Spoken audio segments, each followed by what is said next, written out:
క్రీస్తునందు ప్రియమైన సహోదరి సహోదరులకు యేసుక్రీస్తు నామములో శుభములు. దేవుని యొక్క మహిమ మీ మీద ప్రకాశించునుగాక.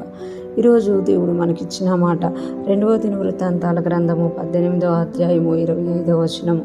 ఇక్కడ అప్పుడు ఇశ్రాయేలు రాజు పట్టణపు అధిపతి అయిన హమోను నొద్దకును రాజకుమారుడైన యావాషు నొద్దకును మీరు మీకాయని తీసుకొని పోయి వారితో రాజు మీకు ఇచ్చిన సెలవు ఇది వినుడి. ఇక్కడ మనం చూసుకుంటే యెహోషాపాతు రాజును అహాబ్ రాజు ఎప్పుడైతే వారు యుద్ధానికి వెళ్ళడానికి కూర్చున్నప్పుడు మీకాయ అనే ప్రవక్తని పిలిపించుకున్నట్టుగా చూడగలం. మేము యుద్ధానికి వెళ్ళాలా వద్దా అని తెలియజేసినప్పుడు 400 మంది ప్రవక్తలు అబద్ధం ప్రవచిస్తారు, కానీ మీకాయ నిజం చెప్తారు. నువ్వు వెళ్ళకు, అక్కడికి వెళ్తే నువ్వు చచ్చిపోతావు అని చెప్పినప్పుడు అహాబు రాజు ఇక్కడ చెప్తున్నారు కదా, అప్పుడు ఇశ్రాయేలు రాజు పట్టణపు అధిపతి అయిన ఆమోను నొద్దకును రాజకుమారుడైన యోవాషు నొద్దకును మీరు మీకాయని తీసుకుని పోయి వారితో రాజు మీకు ఇచ్చిన సెలవు ఇదే అనుడి అని చెప్పాను. అంటే ఇక్కడ చెప్తున్నారు కదా, మీకా ఎప్పుడైతే నువ్వు యుద్ధానికి వెళ్ళకు, యుద్ధం వెళ్ళినా నువ్వు ఓడిపోతావు, నువ్వు అక్కడ చచ్చిపోతావు అని చెప్పినప్పుడు ఆ మాట ఆహాబు రాజుకి నచ్చకపోవడం వల్ల అతడంట ఇశ్రాయేలు పట్టణపు అధిపతివైన ఆమోను వద్దకును యోవాషు వద్దకును మీకాయను పంపించి చెరలో పెట్టమని చెప్తున్నారు అన్నమాట. ఆ ప్రవక్తని చెరలో పెట్టండి, నేను వచ్చేవారికి క్లాష్ అన్న పానములు చెరలో పెట్టి క్లాష్ అన్న పానములు ఇయుడి, నేను సురక్షితంగా తిరిగి వచ్చేవారికి అని ఆహాబు రాజు తెలియజేసినట్లుగా మనం కింద వచనాల్లో చూడగలం. కానీ మీకాయ అంటారు కదా, నువ్వు రానే రావు, నువ్వు సురక్షితంగా వస్తే నేను ప్రవక్తనే కాకపోదును అని చెప్తారన్నమాట.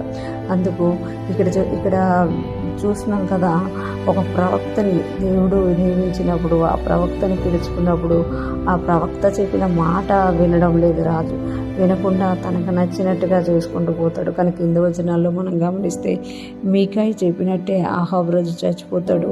చనిపోయి అక్కడ నుండి రథం మీద నుండి తీసుకొని వచ్చినట్టుగా మనం చూస్తాం అనమాట.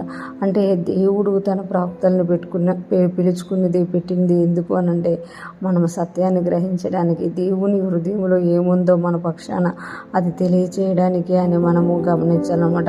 ఆహాబు రాజు పిలిపించుకోవడం అయితే పిలిపించుకున్నారు, తనకు అనుకూలంగా ఎవరైతే ప్రవచిస్తున్నారో అవన్నీ నమ్ముతున్నారు. కానీ నిజంగా దేవుడు ఏమనుకుంటున్నారు, నిజంగా దేవుని ప్రవక్త అయిన మీకాయి ఏం చెప్తున్నారు అనేది మాత్రం గ్రహించుకుంటున్నామట. ఈరోజు ఫ్రెష్ మనం ఉంటున్న ప్రతి ఒక్కరూ జ్ఞాపకం చేసుకోవాలి, దేవుడు మన కొరకు సిద్ధపరిచిన ప్రవక్తల విషయంలో మనకు అనుకూలంగా వాళ్ళు మాట్లాడాలని మనం అనుకోకూడదు. వాళ్ళు దేవుని సత్యాన్ని తెలియచేయాలని, దేవుని హృదయాన్ని వాళ్ళు మనకు బయలుపరిచేవారు కనుక దేవుని హృదయం మన పట్ల ఎలా ఉందో వాళ్ళు అదే బయలుపరుస్తారు. దాన్ని మనం ఎప్పుడైతే నమ్ముతామో దాన్ని బట్టి దేవుని స్తుతిస్తామో మనకు మేలు జరుగుతుంది అనమాట. ఒకవేళ మనం దాన్ని నిర్లక్ష్యం చేస్తే దాని యొక్క ఫలితాన్ని మనమే అనుభవిస్తాం. ఇక్కడ ఆహాబు రాజు కూడా మీకాయి యొక్క ప్రవచనమును నిర్లక్ష్యం చేయడం వల్ల, మీకాయి దేవుడి నుండి తీసుకొచ్చిన మాట నిర్లక్ష్యం చేయడం వల్ల ఆహాబు యుద్ధానికి వెళ్ళి యుద్ధం చేయకుండానే ఎవరో గురి తెలియకుండా వదిలిన బాణము ఆహాబు యొక్క భుజానికి తగలడం వల్ల చనిపోయినట్లుగా మనం చూడగలం అనమాట.